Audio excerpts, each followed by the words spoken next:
AJL Enregistrement Sonore présente Voilà la voix, une émission présentée par Alexis. Voilà la voix, la chaîne d'interview des comédiens voix. Entrez dans la nuit noire. Nouveau cils architecte de L'Oréal Paris. Le premier mascara effet fossile nuit noire. Aux pigments micronisés ultra noirs. Effet fossile allongé, étoffé, recourbé. Emboutez en un regard. Nuit noire. Nouveau cils architecte effet fossile de L'Oréal. Chaque soir, lorsque les visiteurs ont déserté Disneyland Paris, le parc et ses habitants s'endorment paisiblement. Mais en ce moment, quelque chose ou quelqu'un trouble le sommeil des personnages Disney. Cet Halloween, un étrange visiteur hante les nuits de Mickey et ses amis. Aidez-les à le retrouver. Partez à la chasse aux drôles de fantômes. Paranormal Halloween. Trouvez le fantôme et tentez de gagner des invitations pour Disneyland Paris. Bonjour à tous et bienvenue dans Voilà la voix, épisode 3 de la saison 2. Aujourd'hui, je reçois Jean-Christophe Lebert. Formé au Conservatoire national, nommé au Molière dès ses débuts, il a traversé les grandes scènes, prêté sa voix à des centaines de récits, de pubs, de jeux, de documentaires. Il incarne l'acteur total avec sa singularité et sa voix immédiatement reconnaissable. Salut Jean-Christophe, comment vas-tu? Salut Alexis, ça va très très bien. Et toi, j'espère aussi. Ben ouais, ça va. Je suis heureux de t'accueillir. Merci à toi pour avoir accepté l'invitation, c'est très cool. Bah, c'est sympa de m'avoir invité. Eh ben super, bah écoute Jean-Christophe, on va commencer à parler de tes débuts. Tu as suivi des cours d'art dramatique sur Nantes, où tu es Ouais, d'originaire, ouais, pour ouais. ensuite rentrer au Conservatoire national supérieur d'art dramatique à Paris en septembre 80.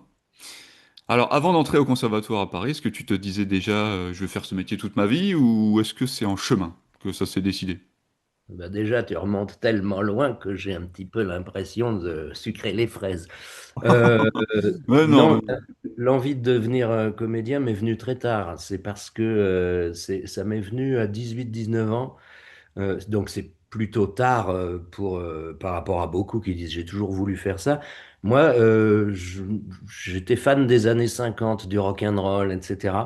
Du rock and roll des débuts. Et un jour, mon père me dit, tiens, écoute, mercredi, il y a James Dean à la télé. Je dis, c'est qui James Dean? Il me dit, bah, c'est le symbole des années 50. C'est l'acteur star des années 50 et tout. J'ai dit, ah bon, bah, je vais regarder, mais bon, sans plus. Puis je regarde le truc et ça a été comme si le ciel me tombait sur la tête. Je me suis reconnu, c'était Alice d'Eden. Je me suis reconnu, j'ai vu toutes mes problématiques émotionnelles, psychologiques, etc. dans son personnage. Dans ce film et dans l'année qui a suivi, j'ai vu tous les films 10 fois dès qu'ils passaient au cinéma quelque part, parce que comme c'était pour les, je sais pas, 25 ans de sa mort, ou 15 ans de sa mort plutôt, je me rajeunis, même si ça durait un peu plus, il y avait beaucoup de sorties, de ressorties en salle de ces films. Donc voilà, je me suis dit, si un jour je peux marquer ne serait-ce qu'une seule personne comme ce type m'a marqué, je serais pas né pour rien et je serais peut-être pas mort pour rien non plus du coup. Voilà, ça vient de James Dean, c'est lui le responsable. ok, bah souvent on a une référence ou deux et voilà, ça le déclic tout de suite et ça part quoi. Qu'est-ce que tu retiens de ton passage au conservatoire à Paris? De mon passage au conservatoire à Paris, je retiens énormément de choses. Ça commence à remonter loin, mais je retiens que bah, d'abord, quand on est reçu à l'unanimité, comme je l'ai été, 27 voix sur 27, on est plutôt fier et on se dit, est-ce que je vais être à la hauteur? Alors mon premier prof, il me dit, t'es le nouveau Gérard Philippe, ici, il n'y a que des amateurs, faut que tu viennes bosser avec moi et tout. Ça fout un sacré poids sur les épaules. Et puis finalement, il m'a complètement cassé pendant toute l'année. Je pouvais pas aller au-delà de la troisième phrase dans la plupart des scènes. Non, reprends, non, c'est nul, non, machin, etc. Wow. Ce qui fait que pendant la première année, je suis devenu de plus en plus mauvais. Et il a voulu me virer à la fin de cette année-là en plus. Et les élèves ont fait grève, non pas pour moi en ma faveur, mais contre lui, parce qu'il Waouh, était ah oui. assez détesté. C'était l'ancien assistant de Louis Jouvet, donc déjà, moi, il me paraissait complètement d'une autre époque, et évidemment, il était très loin de l'acteur studio, de James Dean et de tout ça. Et en même temps, il avait sûrement ce qui me manquait, mais comme j'étais un petit peu jeune Je ne le savais pas encore, mais tout l'aspect technique et tout, ça, j'ai commencé à l'acquérir grâce à Jacques Serres, immense pilier de la comédie française, qui a été mon prof en deuxième et troisième année. Je suis resté chez lui, du coup, tellement il m'en mettait plein les poches de tas de trucs. Et lui, il m'a apporté vraiment, vraiment, vraiment énormément. Et des choses qui servent même dans la voix. Le fait de respirer, de phraser d'une certaine manière, les ruptures, le mot qui va être important, etc. Il préparait tout à l'avance. Une fois, petite anecdote, j'étais allé le voir dans sa loge au Français. Et il était en train d'apprendre un texte de je sais plus quelle pièce de Victor Hugo, je sais pas quoi, un truc bien costaud en alexandrin. Je sais plus qui devait être le metteur en scène, Jean-Luc Boutet, je crois. Et il m'explique comment il est en train d'apprendre le truc. Et il me dit, là, tu vois, ou vous voyez, on se vous voyait à ce moment-là. Là, je vais respirer. Là, je vais accélérer. Là, je vais murmurer en ralentissant, en retenant les chevaux. Et là, je vais exploser. Et je vais faire ça à la seconde et tout.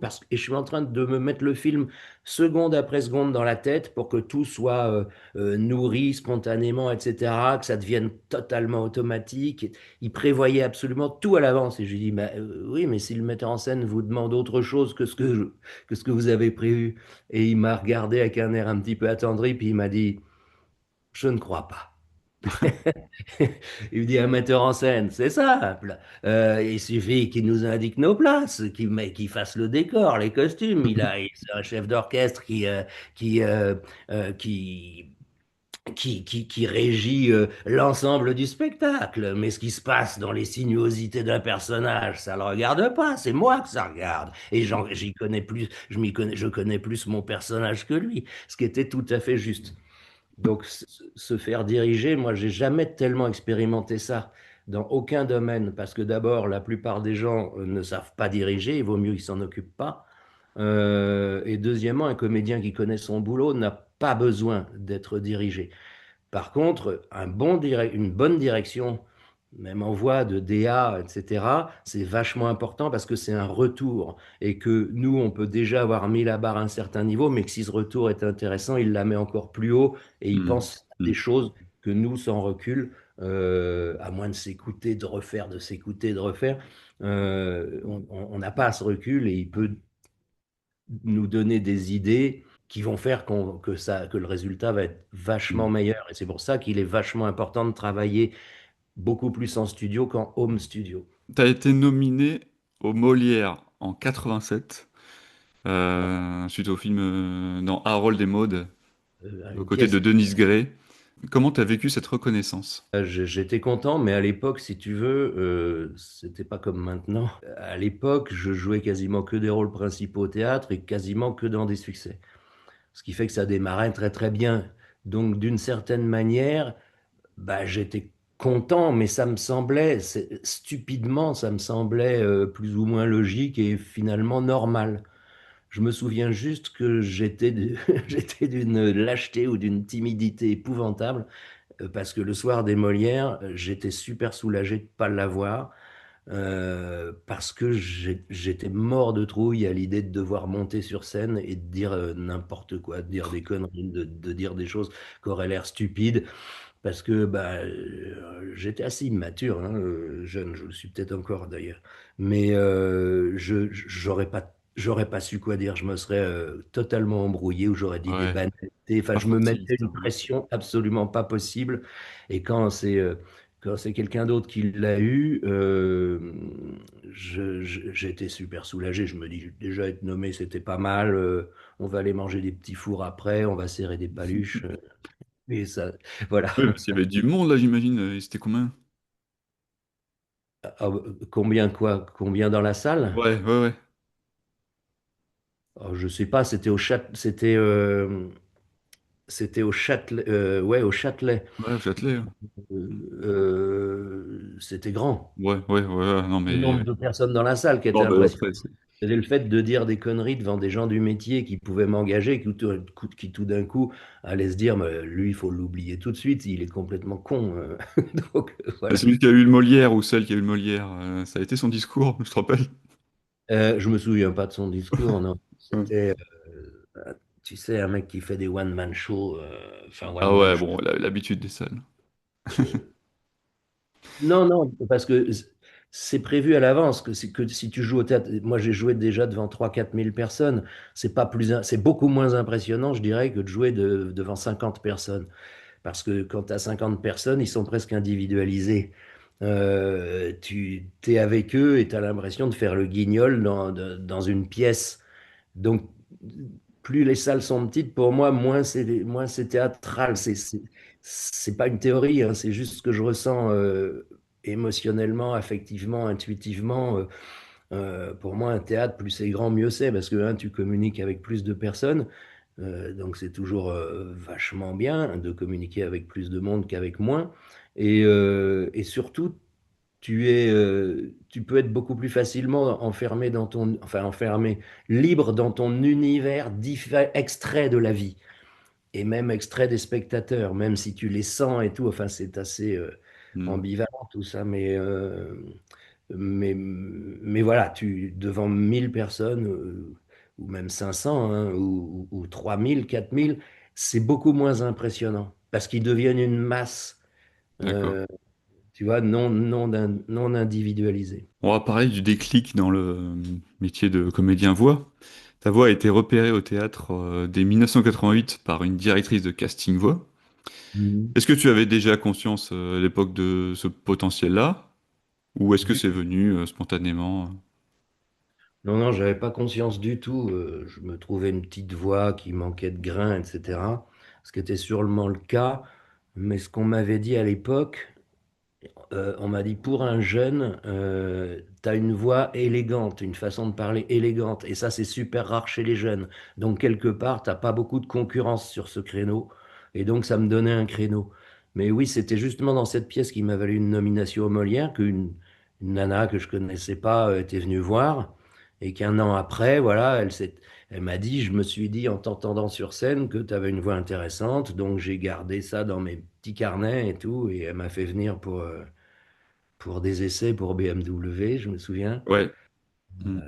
Et j'ai pas été pris, mais elle avait gardé ça de côté. Elle avait gardé les essais de côté.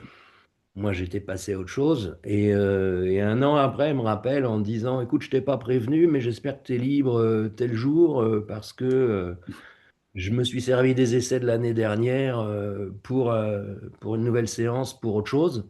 Et tu as été choisi. Je dis, ah bah, c'est super, hein. Hmm. C'est Ouais, c'était une sorte de démo quelque part, et après, Oui, c'est ça. intéressé pour un autre projet. Hmm. Et ben dans la voix, t'as traversé tous les grands domaines, pub, narration, livre audio, jeux vidéo, documentaire. Qu'est-ce que tu apprécies, toi, dans toute cette diversité? Et je continue à les traverser. Bah, j'apprécie qu'en général, l'ambiance, déjà, c'est sympa. Euh, que l'hiver, t'es au chaud. Que l'été, t'es au frais parce qu'il y a la clim en général, même si on la coupe Hmm. au moment où ça tourne. Bah, ce que j'apprécie, c'est que j'apprécie à peu près tout. J'adore le travail en studio. J'adore cette disponibilité. Je trouve ça aussi, c'est tellement il y a un petit côté feignant finalement, parce que c'est tellement moins de travail que d'être devant une caméra ou ou sur une scène de théâtre. Hmm. Il n'y a pas de texte à apprendre. J'ai toujours détesté apprendre les textes. C'est le pain somme. Chaque métier a ses mauvais côtés, Hmm. différents pour chacun. Moi, le mauvais côté de comédien, c'est apprendre. Je déteste ça. J'ai pas de mémoire. Ça me demande un boulot phénoménal. Je passe 10 fois plus de temps qu'un mec, il y en a, ils lisent, ils savent. Moi, pas du tout. Et donc là, on se retrouve avec un texte sous les yeux, il n'y a plus qu'à le lire, qu'à se laisser aller, qu'à improviser, qu'à faire le con. Si ça va pas, on trouve autre chose. Euh, donc, je trouve ça hyper confortable, en fait. Hmm. Ça permet de prendre tous les risques, ce confort. Confort et risque ne sont pas antinomiques forcément. Ouais. Bien au contraire. Hmm. Quand on est dans le risque et qu'on a conscience d'être dans le risque, ça peut paralyser. Alors que quand on est dans un certain confort, on peut prendre tous les risques. Alors tu dis que chaque métier a ses inconvénients. Est-ce que tu en trouves un dans le boulot de comédien voix? Le fait qu'il y ait trop de monde, ce qui enlève beaucoup de boulot. Non, mais tant mieux pour ceux qui peuvent le faire. Mais effectivement, c'est à peu près les mêmes inconvénients que dans que comédien caméra ou comédien de scène. Mm. C'est l'irrégularité. C'est le fait de ne pas pouvoir tabler exactement sur ce qu'on va avoir. Tiens, quel budget je vais avoir à tel mois si j'ai envie de partir en vacances ou de m'acheter une nouvelle bagnole ou je sais pas quoi. Ah ben merde, je peux plus. Tout ce que j'avais mis de côté, c'est parti parce que là, j'ai une mauvaise période pendant 3 mois. Donc voilà, cette irrégularité et en même temps, ça permet de rester jeune, de pas rester plan-plan quelque part et de se remuer tout le temps. Alors, tu dis avoir fait des centaines de pubs. Il y a eu une période ou une marque où Écoutez, tu parce t'es que je me souviens. particulièrement senti en phase avec ton rôle de voix. Est-ce que tu disais que justement, être comédien voix, c'était, voilà, c'est pas réducteur, mais un peu plus feignant, entre guillemets.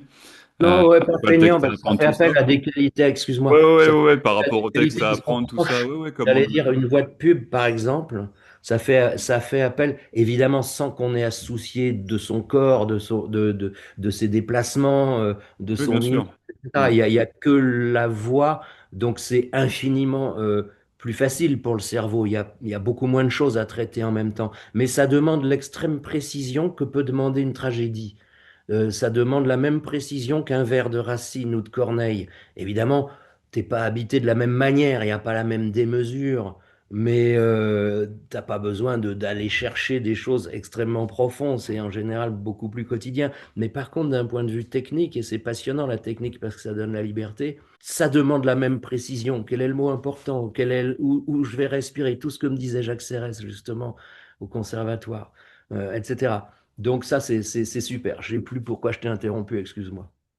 Non, non, c'est parce que je disais que justement le rôle de comédien voix était un peu plus feignant, mais c'était pas réducteur, c'était sur le fait que voilà, quand on en parle, on travaille pas sur les déplacements, il n'y a pas l'apprentissage du texte, tout ça.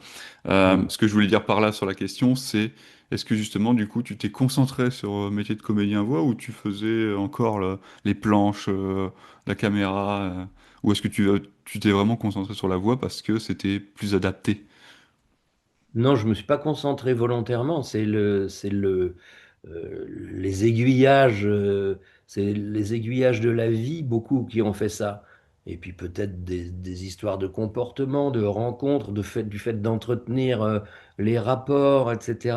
Euh, il se trouve que tout d'un coup, tu es plus orienté. Ça a toujours été comme ça. Il y a des périodes où je faisais plus de théâtre, d'autres où je faisais plus de tournage et d'autres où je faisais plus de voix. Très bizarrement, j'ai jamais tout fait en même temps. J'étais dans une série aux alentours des années 2000 qui a duré 2 ans, où j'étais récurrent. Et ben, bizarrement, donc ça allait très bien financièrement. Quand tu tournes 3-4 jours par semaine, 6 mois de l'année pendant 2 ans, ça va. Et bizarrement, pendant cette période-là, je ne faisais plus de séances, ou très très rares. Ok. Quand ça s'est arrêté, les séances ont repris. Je ne comprends pas. Quand je jouais au théâtre, je jouais pas à la télé. Quand je jouais à la télé, je jouais pas au théâtre. J'avais pas de séance. C'est C'est bien, tu pouvais te complètement. concentrer sur au moins le Ouais, projet. ouais, mais j'aurais bien voulu cumuler, hein. Être un sale cumulard qui bouffe à tous les râteliers, moi, ça me serait très bien allé. Mais ça n'a jamais été le cas. Donc les choses se sont faites comme ça. Ok. Au début, bien sûr, j'ai continué le théâtre et j'ai même démarré les tournages à peu près en même temps que les enregistrements. Hmm. Euh, donc là, je faisais quand même les deux parce qu'un tournage, ça dure jamais extrêmement longtemps, pas comme une pièce qui fonctionne. Donc voilà, je me suis mis un petit peu à l'écart du théâtre sans faire exprès, juste parce que après la nomination au Molière, il y a hélas pas de cours de gestion de carrière au conservatoire. Et donc, bah, j'étais très con. Je voulais pas redescendre. Je me suis dit, si je redescends, peut-être que je vais plus être disponible pour un rôle du même niveau, enfin, qui aura. Je vais être en province, par exemple, à jouer quelque chose, même un super rôle. On m'avait proposé l'Aiglon pour le théâtre des Célestins à Lyon, un superbe théâtre qui fait quand même 800 places, pratiquement. Magnifique théâtre à l'italienne où j'ai joué 3 fois. Mais là, je me disais, je suis sur le devant de la scène, sous les projecteurs à Paris, il faut que ça continue. Donc je vais pas aller jouer à Lyon, l'Aiglon. J'ai refusé l'Aiglon de Rostand, mais il faut être complètement con. C'est un regret. J'ai refusé 2 fois Perdican dans les Caprices de Marianne. Il faut être complètement con parce que je me disais, le metteur en scène, bon, il est pas super sur le devant de la scène, donc je vais rater autre chose pendant ce temps-là. Et puis en fait, tu rates rien, tu te mets juste, en arrêtant le robinet des propositions, tu te mets juste hors circuit. Et donc, je me suis mis hors circuit comme ça parce que j'ai tout laissé tomber pendant. J'ai refusé tout au théâtre pendant 3 4 ans. Mais c'est aussi pas uniquement parce que je voulais toujours mieux. C'est parce que je m'étais mis à tourner. Et que tourner, j'étais fan de sport automobile et que ça m'a permis de payer mes courses déjà en karting pendant 4 ans. Ok. Les tournages où tu es super mieux payé qu'au théâtre. Donc ça s'est fait comme ça. Hmm. Et puis après, sur ce qui est télé, il y a beaucoup de renouvellement de personnel et tout. Les gens qui choisissent les réalisateurs qui choisissent les comédiens, les casting directeurs qui sont arrivés. Alors que moi, j'ai encore connu l'époque où c'était les réalisateurs, les premiers assistants qui rencontraient directement les comédiens, donc ils rencontraient beaucoup moins de monde, c'était beaucoup plus ciblé, tu pouvais tout de suite personnaliser un rapport et en général ça marchait très bien pour moi. Quand les castings sont venus se mettre comme un écran, pour moi ça n'a pas aidé les comédiens, ça les a au contraire foutus en l'air. Ça a tellement divisé le travail que bah il y a plus de gens qui ont bossé, mais plus personne ne pouvait vraiment travailler finalement.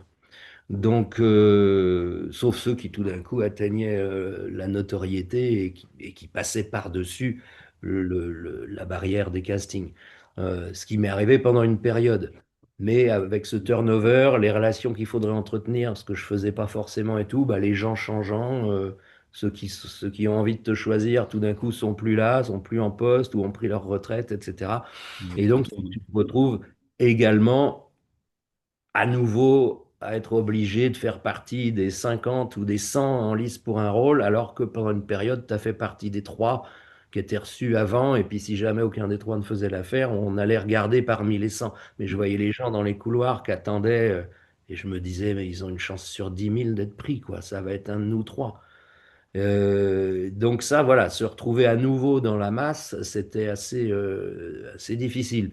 Mais heureusement que j'avais commencé à faire des voix parce que ça me ferait quand même une stabilité de travail et psychologique et tout, parce que franchement, j'adorais ça et j'adore toujours ça. Hmm. Tu fais aussi du corporate, du voice-over, pas mal de projets Et tout, en ouais, voix. Quel est ton et rapport, toi, par rapport à cette voix de l'ombre? Est-ce que t'aimes bien être entendu, ou est-ce que tu préfères être applaudi au théâtre, ou être vu à l'écran? j'ai l'impression que maintenant, ça ne me manque plus. Pour que je revienne au théâtre, il faudrait vraiment à nouveau un projet extraordinaire, ce qui risque peu de m'arriver. Les places sont prises. J'ai les qui va à la chasse perd sa place. Moi, je suis allé à la chasse trop longtemps. Et, et donc, mais au niveau du plaisir, bien entendu que c'est le théâtre, ce- cet échange d'énergie entre la scène et la salle est absolument irremplaçable. Et puis la vie aussi de quelqu'un qui joue au théâtre, le fait d'aller avec ses invités dîner au théâtre après, des amis qui passent te voir, etc., c'est absolument génial. Euh, Puis ça te laisse tes journées libres. Une fois que les répétitions sont finies, tu joues le soir. C'est vraiment la super vie. Tournage, j'adore aussi parce que c'est surtout quand on va tourner en province. T'es dans un autre monde. On vient te chercher le matin. T'es payé. On te paye à bouffer. C'est tout ce que tu gagnes, c'est ton argent de poche. C'est absolument formidable. T'es comme un coq en pâte, tu fais jamais la même chose, tu vois des gens, c'est un petit peu la fête.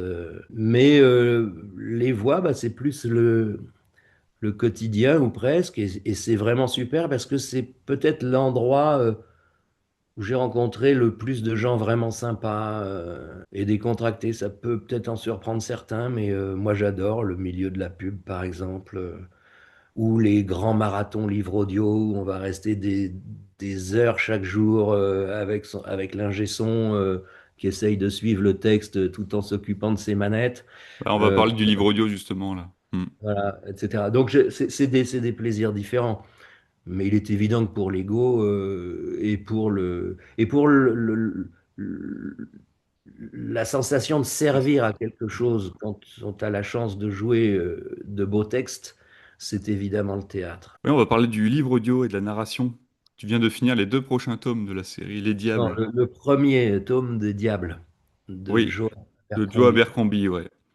Quelle est ta méthode de préparation sur un livre audio aussi Comment? complet? Comment tu travailles un texte aussi dense? Je travaille pas. C'est la question est simple, je le lis même pas à l'avance. J'essaye vaguement de repérer les personnages principaux pour ne pas me faire piéger, parce que sur mes premiers livres audio, sur mon premier en tout cas, c'était Le Passager de Jean-Christophe Granger. Il y avait un personnage qui, genre, à la page, il arrivait à la page 5, c'est un bouquin de 700 pages, il arrivait à la page 50, il disait 3 phrases et il repartait. Donc tu te dis, on s'en fout. Je sais plus comment je l'ai fait, peu importe, c'est un petit personnage. Et à partir de la page 400, il devenait super important. Et je me disais, merde, mais à quoi il ressemblait? Va retrouver un personnage qui a dit 3 phrases à la page dans tes fichiers. C'est quasiment impossible, il faudrait tout réécouter. Donc, mais en général, quand les bouquins sont bien écrits, ce qui est quand même heureusement assez souvent le cas, ce que m'a inspiré un personnage une première fois, même si je m'en souviens pas, il m'inspire la même chose la seconde fois. Donc j'ai un petit peu la trouille, mais je crois qu'il est jamais arrivé que je me trompe, que je fasse pas la même chose. Donc non, c'est pas, je les prépare pas à l'avance, c'est beaucoup trop de temps. Là, le premier tome des Diables, il fait 28 heures. 28 heures de lecture utile, de trucs ta ta ta ta ta. Euh, il me faudrait 150 heures si je faisais ça chez moi. Je lis très doucement chez moi, je reviens sur les passages, j'essaye de mieux comprendre ou de profiter de l'écriture ou de me réimaginer un petit peu de façon plus complète ce que je viens de lire, la scène, le décor, etc. Donc je lis très lentement. Il me faudrait un temps complètement fou. Tout ça pour être payé des nèfles par rapport au temps passé. Donc non, et puis ça change pas grand-chose. Je l'ai fait quelques fois. J'avais jamais le temps d'arriver au bout avant de commencer l'enregistrement.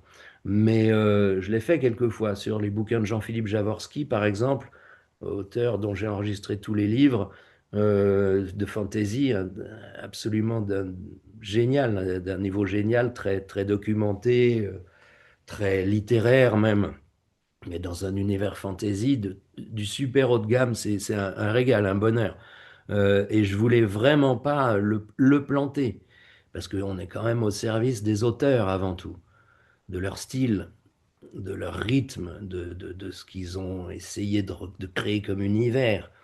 Donc, faut prendre le style. Donc, faut repérer quand même. Je regarde en général, si je fais quand même quelques trucs, je regarde en général qui ils sont. Et j'essaye de me les imaginer un peu. Tiens, le mec, il a dit ça. Tiens, il a fait ça. Tiens, il s'occupe aussi d'une association où il fait du sport ou je sais pas quoi. Et ça me donne une indication peut-être fausse, mais en tout cas, ça me crée un truc de départ pour imaginer qui il est, donc dans quel état d'esprit il écrit, etc., en plus de son écriture elle-même, pour, euh, pour surtout essayer de servir l'esprit. Premièrement, par honnêteté. Deuxièmement, parce que quand on ne sert pas un texte dans l'esprit avec lequel il a été écrit, on se plante, on est mauvais, on ne lutte pas contre un texte. Ceux qui au théâtre essayent de faire dire à Molière l'inverse de ce que Molière a voulu dire, bah ça peut paraître amusant ou provocateur ou je ne sais quoi, mais juste c'est mauvais, quoi, tout simplement. On ne va pas contre un auteur, on ne peut pas. C'est, on peut rehausser ou bousiller un texte si on se plante, ou rehausser si le texte n'est pas terrible et qu'on lui apporte une petite plus-value. Mais on ne peut pas aller contre le courant d'un texte. Donc je prépare peu, je ne lis pas les trucs à l'avance, j'essaye de repérer les personnages principaux, de me les visualiser, et quand je vois leur tête, ou leur façon de bouger, ou leur façon de transpirer dans mon imagination, ça me donne une indication sur la façon dont je les imagine parler. Et une fois que j'ai l'image, en fait, c'est automatique. J'ai pas besoin de me prendre la tête. Tu fais aussi des voix pour les jeux vidéo. Ouais. Comment t'abordes, toi, la création d'un personnage vocal dans un univers souvent très immersif? Est-ce que c'est pour toi un peu la même préparation de ce que tu dis sur le livre audio, c'est-à-dire de voir un petit peu le personnage et après tu l'interprètes? Est-ce que c'est différent quand tu interprètes un personnage de jeu vidéo? En jeu vidéo, le jeu vidéo entouré d'un tel secret, même souvent on n'a pas le titre réel, ils ont des titres codes pour qu'il n'y ait pas de fuite, pour que ça ne s'ébruite pas avant la sortie du jeu, etc. Donc on ne sait pas ce que c'est. Au mieux, on a un dessin du personnage ou quelques dessins. Et donc, on peut s'imaginer effectivement des choses qui ne sont pas, enfin, qui sont pas à imaginer dans sa tête, puisqu'on voit le dessin, mais on peut imaginer à partir du dessin. Et puis, à partir de là, vas-y, on n'a pas le temps de rêver sur le personnage. On le fait, et puis c'est tout. Et puis là, il y a un DA qui, lui, connaît l'ensemble du jeu et qui est capable de donner des indications, plus ceci, moins cela. Non, attends, là, tu as un peu perdu le personnage, etc. Donc là, c'est important parce qu'on est à l'aveugle, on n'a pas d'image. C'est pas comme le doublage avec une bande rythmo et quelqu'un qui joue à l'écran ou comme un dessin animé. On n'a pas d'image du tout. On a juste un fichier Excel sous les yeux Mm. avec des phrases, clac. Et puis une fois qu'elle a été dite, on passe à la suivante et juste une description de la situation en quelques mots, en anglais en général. Alors ça, c'est quand on crée la voix. Sinon, il y a souvent une voix déjà anglaise en général qui a été enregistrée à l'avance. Donc, on a une indication sur la longueur qu'il faut respecter et sur ce qu'a fait le mec en Angleterre ou aux États-Unis. Donc, ça donne une indication. Il ne faut pas copier parce que si on copie un accent anglais, etc., ça ne fonctionne pas du tout en français. Mais en tout cas, ça donne une indication sur ce qui se passe. Est-ce qu'il a chuchoté? Est-ce qu'il a crié? Est-ce qu'il a parlé normalement? Est-ce qu'il a pris un ton ironique? Ça, on le sent. Après, il suffit de le faire à sa manière en français. Voilà. Donc, il n'y a pas du tout de préparation. Tout se fait sur l'instant. Tu as aussi fait de la fiction radio. Est-ce que tu Ouais. y retrouves quelque chose du théâtre ou du cinéma dans cet exercice? Non, c'est un truc qui est encore à part, ça. La fiction radio, j'aimais bien parce que c'est pareil, ça développe les réflexes.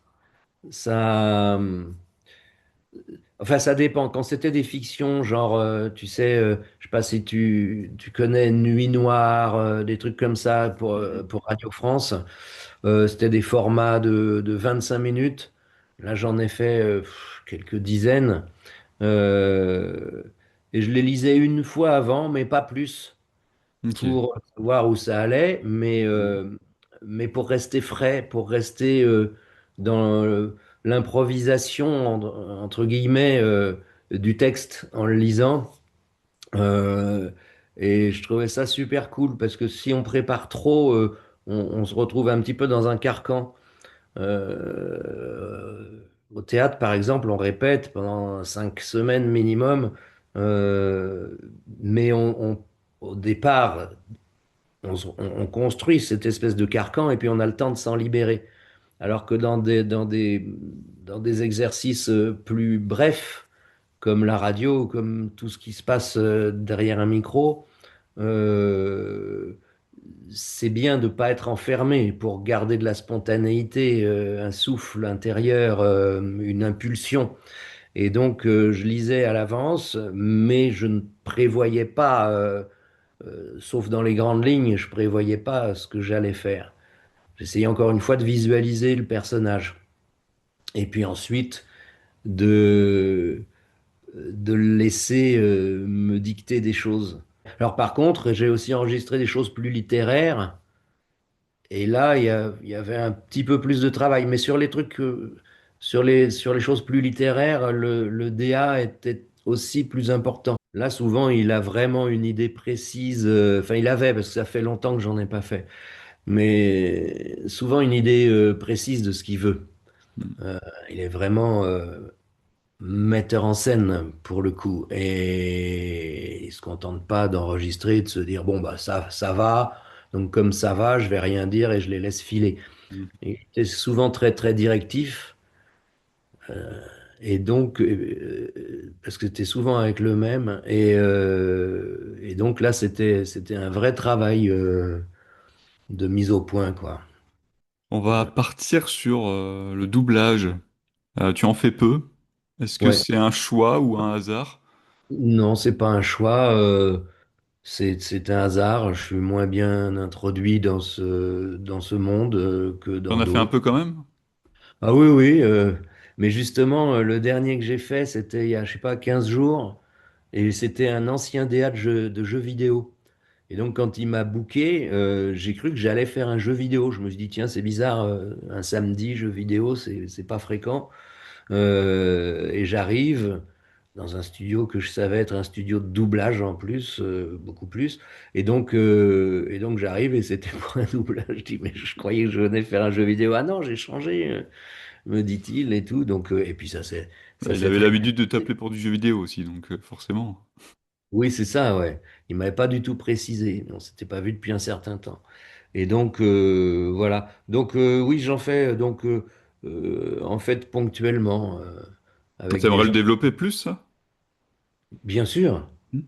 Ok. Oui, oui, c'est marrant. Dans la mesure où le DA est sympa, il y en a qui se prennent un petit peu pour des petits chefs de rayon. Hmm. Ils ont un petit pouvoir et il y en a un certain nombre qui n'ont pas une attitude extrêmement agréable vis-à-vis des comédiens. Voilà, ça crée une ambiance qui ne donne pas vraiment envie de travailler avec eux. Je parle pas pour moi parce que moi je me suis pas fait trop maltraiter, mais j'ai été témoin de choses qui sont pas terribles. Et puis il y en a au contraire qui sont vraiment super sympas, super pointus et tout. C'est pas les meilleurs en général qui sont les plus désagréables. Ouais. Euh, Quand ça se passe bien, c'est quand même mieux. Et puis c'est mieux pour le résultat final aussi, c'est mieux pour le Hmm. travail. Une fois, j'avais vu une directrice artistique qui fait aller à la barre une comédienne. Dès la première prise, je me dis, waouh, elle est super cette comédienne. Elle a fait un truc vraiment magique. Hmm. C'est pile poil. Et j'entends la DA qui dit, bon, ben, je fais pas de commentaires, hein, on va y retourner. Oh, J'ai vu dans waouh. le regard de la comédienne qu'elle comprenait pas pourquoi. Elle a même pas osé dire, mais pourquoi on refait, qu'est-ce que tu veux, etc. Non, non, elle a fait, ah bah ouais, ouais, comme s'il était complètement d'accord qu'elle avait pu faire de la merde, alors que j'avais vraiment trouvé ça super. Et ça a été comme ça pendant 10 prises. Waouh. Ah ouais. Elle était de moins en moins bien, prise après prise, Ah oui, ne comprenant pas pourquoi, la tu DA m'étonnes. s'énervant contre elle, elle essayant de la servir servilement. Euh, elle perdait toutes ses capacités, elle n'était plus dans ses pompes, elle n'était plus droite dans ses bottes. Elle perdait totalement confiance. Elle n'osait pas dire maintenant tu fais chier, parce que quand on dit que ça dans le doublage, vu que c'est pas toujours des fortes personnalités en face, gueuler n'est pas forcément un signe de personnalité. Après, on ne travaille plus avec ces gens-là, donc elle s'écrasait, et donc quelqu'un qui s'écrase, c'est pas forcément, ça donne pas forcément un bon résultat, parce qu'il tourne plus que sur 10% de son cerveau. Donc, quand elle a été bien nulle au bout de la 10e prise, là, c'était vraiment à chier. La DA a dit, ah ben voilà, tu vois, on y est arrivé. Ok. Alors là, si tu veux, quand c'est dans ces conditions-là, ça donne pas franchement envie de se battre pour recommencer la même expérience ou être témoin de ce genre de choses. Donc, non, il y en a qui sont vraiment super, mais après, il faut que les DA qui ont envie de faire appel à moi aient du travail aussi, et c'est pas forcément ceux qui bossent le plus. Enfin, voilà, c'est un milieu que je connais moins. Mais que j'aime bien enfin, j'aime bien faire ce genre de truc. C'est un peu, comme dit mon fils, qu'on a fait aussi un peu, mais qui lui fait surtout du cinéma. C'est du karaoké, c'est marrant. Voilà. Faut Et- s'amuser, c'est comme dans tout, hein. Si on commence à prendre ça, il faut s'amuser sérieusement. Hmm. Hmm. Mais si on commence à se foutre trop la pression, forcément, on se ferme des portes, on se diminue. Alors que on est le contraire de sportif. Nous, un sportif, pour obtenir son objectif, il est obligé de fermer tout son champ de conscience et de le rétrécir jusqu'à ne plus voir que son objectif. Hmm. Alors qu'un artiste en général, et des comédiens ou comédiennes en particulier, c'est l'inverse. Il faut ouvrir le plus possible. Il faut être disponible. Et pour être disponible, il faut être bien dans sa peau, bien dans sa tête, Hmm. parce qu'il faut avoir confiance et que la confiance, c'est 90% du talent. Donc, faut que ça se passe, faut que ça se passe bien. Ouais. Voilà. C'est Si quelque tu... chose que tu remarques, ça, au théâtre, au cinéma, les directeurs artistiques ou de casting qui ont des comportements un peu décalés comme ça. Est-ce que c'est dans les autres domaines aussi? Non, pas autant. Ok. Les gens qui bossent au théâtre, au cinéma, si jamais il y a des problèmes, c'est ponctuel. On sent que ça ne leur est pas habituel, ou ça peut leur être habituel d'avoir d'avoir des crises ponctuelles. Mais eux, c'est parce qu'ils ont peur. Tu me diras, les directeurs artistiques en doublage aussi, ils peuvent avoir peur. Ils ont évidemment un timing, un planning à respecter, etc. Pas trop de temps à perdre. Donc, ils subissent aussi des pressions. Mais ouais, il y en a chez qui c'est devenu, il y en a chez qui c'est devenu apparemment une seconde nature et c'est assez pathétique. Comme moi, ça me fait marrer, si tu veux, ça leur plaît pas toujours. Quand je bossais avec Hossein et qui piquait des crises, Robert Hossein, il avait une personnalité suffisamment forte pour qu'au contraire, le fait qu'il me fasse marrer lui plaise. Parce que c'était pas un petit chef de rayon, c'était quelqu'un qui avait une énorme carrière et une énorme personnalité. Euh, Et pourtant, beaucoup de gens tremblaient devant lui. Mais c'est des gens qui comprenaient pas que, que ses gueulantes étaient finalement, faisaient partie de sa générosité générale. C'est quelqu'un qui s'exprimait. Donc, il pouvait être aussi généreux de manière positive que parfois négative. Sauf que moi, je le ressentais comme ça. Ce qui fait que il lui est même arrivé de me gueuler dessus, je lui ai gueulé dessus. Tout le monde baissait le nez sur ses pompes en disant qu'est-ce qui va se passer? C'était pendant une répétition. Et là, tout d'un coup, silence.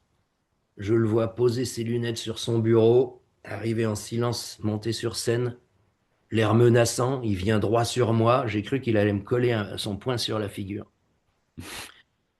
Putain. Humide. Et tout d'un coup, il me prend dans ses bras, il me murmure à l'oreille, je t'adore, le bear. Mais ferme ta gueule parce que sinon les autres vont faire comme toi. Il repart en gueulant. Bon, allez, maintenant, on se met à bosser, bande de connards. On a assez perdu de temps. Et il redescend. Et voilà, ça, c'était Ah, mais Hossein. au moins tu Des t'écrasais trucs pas, comme parce que ça, tu comme le tu vois pas dis, dans le doublage. au moins tu t'écrasais pas, parce que comme tu dis, quand tu t'écrases, après, bah, ça se ressent sur ton jeu. Donc au moins Ouais, tu disais les ouais, choses, et puis bah ouais. après, Mais en même temps, je conseille à personne de pas s'écraser parce que quand c'est une rencontre comme j'avais humainement avec Hossein, je préférais l'homme à ses spectacles, hein, en tant que spectateur, je n'étais pas toujours fan. C'était toujours très beau visuellement et tout, mais ça me passionnait pas toujours. Mais par contre, travailler avec lui, c'était vraiment super. hmm.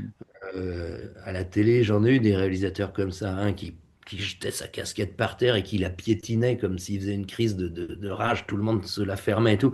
Mais franchement, ça me faisait marrer. Pareil, on était devenus amis. Euh, Moi, j'aime bien les gens un peu caractériels. Ouais. Je le suis un peu moi-même, donc je ne conseille à personne de faire ça parce que la Ça complique plupart la des chose. choses quand même n'apprécient pas, si tu veux, et ça a des répercussions sur le travail. Non seulement il risque de plus nous engager, mais en plus, il parle aussi avec des collègues dans les dîners ou déjeuners ou autres à la pause café et tout ça. Et donc, tu finis par avoir une réputation qui n'est pas forcément méritée. Et tu as des retours parfois, et tu as l'impression qu'on parle de quelqu'un qui n'est pas toi et quelqu'un que tu ne voudrais pas être et que tu voudrais encore moins rencontrer. Mais ceux qui ne Ouais. te connaissent pas peuvent avoir ce genre ensuite d'image et ne pas prendre le risque. Donc, faut quand même rester sage. Mais il faut avoir la chance surtout de travailler avec des gens intéressants. Hmm. Ok. Voilà. Et Quel ça, est, et on ne dit pas toujours. quel est toi ton regard sur le temps et l'évolution du métier? Je parle du métier de comédien voix. Toi, depuis 88, tu l'as vu évoluer forcément.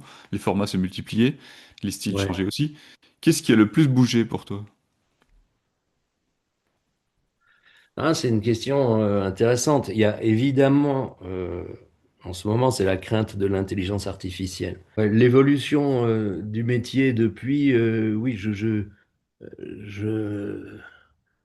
Je l'ai constaté sans forcément la mentaliser. Il y a forcément plus de monde aujourd'hui et l'augmentation du travail avec la multiplication des supports de diffusion n'a pas été euh, aussi importante proportionnellement.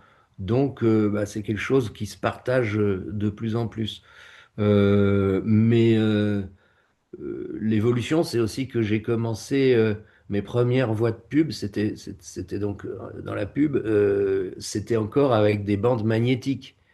Donc c'était infiniment plus lent et plus compliqué. Il fallait vraiment, on avait beaucoup moins droit à l'erreur qu'avec un ordinateur et des bandes qu'on peut bidouiller comme on veut, même parfois prendre.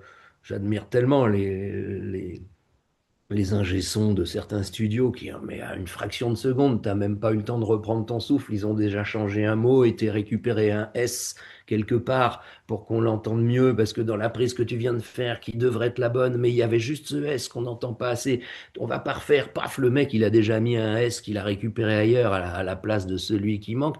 Un truc complètement fou. Donc ça, c'est évidemment plus facile. Alors que au début, il fallait faire des prises complètes successives. Et s'il voulait monter dans les prises, il fallait aller couper la bande au bon endroit avec un cutter, la coller, etc. Donc euh, il y avait encore plus besoin qu'aujourd'hui de faire appel à des vrais comédiens, puisque on pouvait moins bidouiller, sinon on y passait des heures. Hmm. Donc les séances étaient quand même plus longues à ce moment-là. Maintenant, quand t'as pas 20 personnes dans le studio, genre trois créatifs de l'agence, les commerciaux de l'agence, le client, euh, celui ou ceux qui ont écrit le texte et qui veulent bidouiller encore au dernier moment, chacun qui donne son avis et tout, là, ça peut être long. On a intérêt à prendre les choses en main et à dire, bon, écoutez, je vous ai entendu, ça peut paraître contradictoire, vous n'êtes pas forcément d'accord entre vous, mais je vais vous proposer quelque chose. Ça va être une base déjà de départ. Je vais vous proposer quelque chose et puis on va travailler à partir de là. Il faut prendre les choses en main. Normalement, c'est pareil, c'est le réalisateur de la séance qui fait ça, mais certains n'osent pas toujours. Donc moi, voilà, dans ces cas-là, je me dévoue.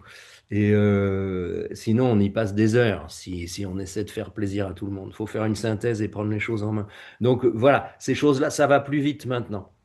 Hmm. Euh, et puis, il y a le problème de l'intelligence artificielle à l'heure actuelle. Il faut faire extrêmement attention de ne pas laisser traîner sa voix auprès de n'importe qui et n'importe où pour pas se faire piquer ses phonèmes, pour entraîner le moins possible ces choses-là qui vont tôt ou tard et plutôt tôt que tard, bien que on en parle depuis 2 ans, que ça devait être pour dans les 2 mois qui venaient, et puis que finalement on est toujours là. On Ouais. n'a pas encore été grand remplacé, mais c'est forcément dans la dynamique actuelle et le peu de législation qu'il y a à ce propos, euh, une législation qui a accouché d'une souris quand il faudrait une montagne, on est vraiment en très grand danger. Mais évidemment, ceux qui vont disparaître en premier, ça sera tout ce qui est bas de gamme, Hmm. le consommer avec modération, machin, etc. Toutes les mentions légales, il n'y a pas besoin forcément de voix humaine pour ça. Il faut quand même être honnête et se rendre à l'évidence. Par contre, plus on va grimper en gamme ou plus ça va demander de la créativité, que ce soit des sketchs par exemple, tu sais, les pubs dialoguées en pub, que ce soit le livre audio haut de gamme, parce que Audible est pour le bas de gamme tout ce qu'ils appellent romance, qui est un peu porno, un peu érotique, un peu sentimentalo, machin, etc. J'en fais pas, mais ceux qui en font, ça va peut-être pas durer très longtemps parce que Audible a déjà commencé non seulement à faire écrire des livres sur mesure par l'intelligence artificielle pour ses publications bas de gamme, mais également à les faire enregistrer aussi par. Alors pour l'instant, le résultat est vraiment pas à la hauteur, mais ça va s'améliorer forcément, rapidement. Bah, le Donc problème, tout ce c'est que si on lui donne des mentions légales à faire, comme tu dis, des petites phrases comme ça, de l'institutionnel, bah, on le nourrit derrière et après on l'entraîne à... Ouais, il faut donc même faire attention aux démos qu'on envoie, il faut faire attention à tout un tas de trucs. Et puis surtout, évidemment, quand on voit certaines annonces, cherche comédien pour enregistrement rapide, payé, je sais pas, 50 ou 100 euros pour donner sa voix, pour entraîner une intelligence artificielle. Et il y en a, ils vont aller en se disant, je vais gagner 100 euros, c'est-à-dire un pourboire. Ils vont perdre un maximum de boulot parce que pendant ce temps-là, ben, l'intelligence artificielle, elle est là justement pour faire les séances à ta place. Donc c'est complètement dingue. Et il y en Mm. a visiblement qui doivent répondre positivement à ça. Et Ah ces oui, c'est gens-là, sûr. Mm. ben, écoute, si on sait qui c'est, faut surtout plus les faire travailler, quoi, parce que ce sont des ennemis absolus, des gens qui coupent la branche sur laquelle ils sont assis, mais qui coupent la branche sur laquelle d'autres aussi sont assis. Ouais, tout à fait. Euh, Mm. donc voilà, C'est ça. faut être assez attentif à tout ce genre de choses, y compris sur les contrats, qui a une clause IA Ouais, ouais, bien signer les documents. Il y a des documents à signer hein, pour pas entraîner justement l'intelligence artificielle sur les Ouais. projets. Donc ceux qui Bien, bien seraient lire pas tout ça, ouais. trop avertis sur ce genre de choses légales, bah, ils peuvent aller sur le site lesvoix.fr où il y a des tas de documents, des modèles de contrats et des tas de choses, Ah, tu fais bien de le dire, ouais. C'est conseil vrai. de tarifs. Je pense que c'est en libre, qu'il n'y a pas besoin de s'inscrire. Conseil de tarifs, contrat type, clause IA, etc., etc. Puis ils peuvent aussi adhérer. Mm. Euh, C'est vrai. ce qui leur rendra main service. Euh, Mm. donc, donc voilà. Faire attention à tout ça. Ça, c'est les évolutions. Mais sinon, bah, c'est quand même en général toujours aussi sympa que ça a toujours été. Moi, j'ai toujours bien aimé l'ambiance des studios. J'adore Ouais, ça. qu'est-ce qui reste fondamental pour toi dans ce métier, malgré tout ce qui change? Ben, qu'est-ce que tu entends par fondamental? Pour toi, pour réussir dans ce métier-là, le plus important à tes yeux, pour voilà, réussir, durer, pour être un bon comédien voix, malgré tout ce qui a changé depuis longtemps maintenant que tu fais ce métier, quelle est En pour toi la séance, qualité essentielle? en séance, je pense qu'il faut s'amuser, pas faire le con, pas déconner, pas faire n'importe quoi, mais s'amuser intérieurement, être dans un état de disponibilité, être heureux d'être là. Je pense que c'est fondamental. Sinon, il y a le contact humain, forcément. Euh, Marquer les gens d'une manière ou d'une autre, soit parce qu'on bosse super vite, soit parce qu'on est super sympa, soit parce que on est drôle, soit parce qu'on a un look, soit parce que, je sais pas, il y a des tas de gens qui ont trouvé une petite identité comme ça qui fait que, paf, ils sont identifiables et qu'on va se souvenir finalement plus d'eux que quelqu'un qui est plus Hmm. transparent. Ouais, donc mettre en avant sa personnalité et sa singularité pour toi, quelque part, en fait. Oui, je pense même la développer parce que bah, plus on est singulier, moins on a de chances d'être remplacé par l'IA et plus les gens vont se souvenir finalement et avoir envie. Ce sont des métiers d'envie. Donc il faut que les gens, quel que soit ton talent, il y a des gens, on a envie de bosser avec eux même s'ils sont moins bons que d'autres parce que c'est une envie. Et puis il y a des gens très bons avec qui on n'a pas envie de bosser parce que parce qu'on sait que ça va être prise de tête, que ça va être pas forcément agréable, etc. Donc c'est une multitude de petits facteurs qui jouent comme ça. Hmm. Euh, et puis dans la longévité, il faut aussi entretenir ses contacts parce que les productions, les agences, etc., tous les contacts qu'on peut avoir, il y a beaucoup de renouvellement dans le personnel. Donc quelqu'un qui d'habitude s'occupait de, de faire des castings voix, par exemple, en interne, va se retrouver à un autre poste ou va grimper dans la hiérarchie et s'occupera plus de ça. Et ben, si on ne sait pas qui l'a remplacé, et si on n'a pas pris contact avec, tout d'un coup, on va plus être sur le dessus de la pile et on va plus bosser avec cette boîte. Donc, faut faire un travail assez régulier d'entretien de contact. Ça me semble assez essentiel. Ce que je faisais pas du tout au début. Quand j'ai dit que ça s'était enchaîné tout seul, c'est vraiment tout seul, hélas. C'est-à-dire que je ne démarchais pas, j'envoyais pas de cassette à l'époque dans les prods et tout. Moi, j'attendais juste qu'on m'appelle, vu que je faisais surtout du théâtre et de la télé et que c'était en plus pour avoir du beurre dans les épinards, les premières voix. Et si j'avais réagi plus vite, ça aurait été vachement mieux. Sauf que, bon, voilà, moi, je suis pas doué pour gérer les carrières et pour tout ça. C'est pas trop. J'aimerais bien, hein. J'envie ceux qui sont comme ça. Mais c'est pas, ça m'est pas naturel. Donc, j'essaye, mais je me force un peu à faire tout ce que je suis en train de te dire là. Ça m'est pas naturel. Mais si je l'avais fait plus vite, j'aurais progressé plus vite aussi. Moi, j'ai eu la chance que ça se fasse malgré moi, en gros.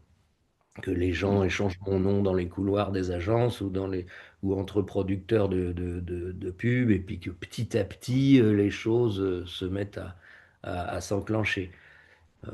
C'était pas très pro comme attitude, mais j'étais pas encore pro de voix, quoi. Pour moi, c'était comme, je sais pas, c'était un truc sympa qui me foutait le trac au début, ça me foutait vraiment le trac, 48 heures à l'avance.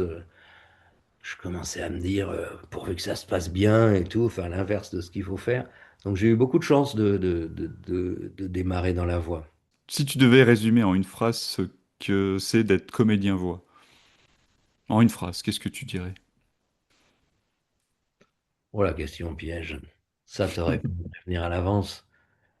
T'as vu que j'étais un peu bavard, donc Même pas, c'était euh, préparé. oh la vache, comédien voix en une phrase. Je sais pas. J'ai dit peut-être Le déjà. lâcher prise, t'as parlé beaucoup de lâcher Évidemment, quand prise. on va avoir coupé, je vais dire merde, j'ai pas parlé de ça qui était essentiel. Évidemment que cette phrase, c'était ça qu'il fallait dire, etc. C'est Ah, l'esprit tu parles d'esprit. beaucoup de mettre en avant sa personnalité, sa singularité, avoir ce lâcher prise, euh, de se donner à fond. Peut-être que c'est ça, finalement, la phrase que tu voulais dire. Mais comme dans des tas d'autres domaines, il faut une forme de générosité. C'est pas au sens moral, hein. La morale, je déteste. Mais c'est pas du tout au sens moral, c'est une attitude intérieure. La générosité. Je disais qu'Hossein, il pouvait se mettre à gueuler, mais que ça faisait partie de sa générosité. Ça veut pas dire faire reculer les murs tellement on en fait des tonnes, tu vois. Mais c'est une espèce d'attitude de disponibilité ouverte Mhm. euh, pour pouvoir justement être libre, parce qu'un comédien libre, il va apporter beaucoup plus qu'un comédien servilement accroché à ce qu'on lui dit. Voilà. Les gens Ok. qui dirigent un comédien, souvent, ne savent pas ce que c'est un comédien. Donc, ils disent merci, ou ils le pensent, ou ils le ressentent quand un comédien leur propose quelque chose qui leur va de lui-même. Ils disent, ouf, j'ai pas eu à expliquer avec des mots que je trouve pas ce que je voulais. Donc voilà, c'est être force de. Voilà, peut-être comédien voix, c'est être force de proposition. Évidemment, dans certains domaines, si on fait de la voice-over, t'as pas grand-chose à proposer. Tu fais de ta voice-over, tu te casses. Mais sur les trucs plus créatifs, où tu as un peu plus de temps, ouais, c'est être force de proposition. Voilà. J'y suis Et arrivé ouais, avec plein de voilà. phrases. J'ai trouvé la phrase finale qu'il faut retenir. Impeccable. Euh, et enfin, y a-t-il un projet vocal que tu n'as pas encore fait, que tu aimerais explorer un jour, s'il y en avait un à faire? Un rêve. Non, j'y pense pas comme ça. Il n'y a pas forcément de projet vocal que j'aimerais faire, non. Le projet vocal que j'aimerais faire, c'est. Moi, j'adore le livre audio. Euh, évidemment, on passe beaucoup. Parfois, tu passes plusieurs jours sur un livre audio et tu gagnes pas plus qu'en une heure sur une voix de pub image. Avec les droits Internet, tout ça, même parfois moins. Mais le livre audio, j'adore ce côté marathon, de se plonger dans quelque chose, dans un univers. Euh, dans la tête de quelqu'un d'autre ou dans la tête des personnages. Je parlais de l'auteur, mais c'est à travers ces personnages quand même, donc dans un univers où tout d'un coup, ben, tu oublies pendant tout ce temps-là ta propre vie, les problèmes de tous les jours, l'actualité. Euh, pas toujours réjouissante, et, euh, et où tu plonges comme ça en immersion dans quelque chose. Ça, j'adore. Donc, Le bah, livre audio, voilà. un beau livre audio, Ok. un Hmm. autre, puis encore un autre, et puis Ok, ça ouais, donne là. Voilà. ça marche. Eh ben, je te remercie, Jean-Christophe. Et je t'en prie. C'était très Merci à sympa comme toi. échange.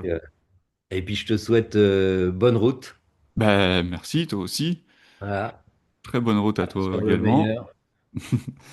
Merci à toi et Bon. puis bah bonne journée. Et ben toi aussi. Bonne journée. Salut. Salut, Merci. bye bye. Salut à tous ceux qui nous auront regardés. Merci à Voilà. tous, comme dit Ciao. Jean-Christophe, d'avoir suivi cette émission et on se retrouve pour un prochain épisode. Ciao! Salut, salut. À bientôt avec Alexis pour de nouveaux podcasts. À suivre prochainement, un nouvel épisode de Voilà la voix, présenté par Alexis.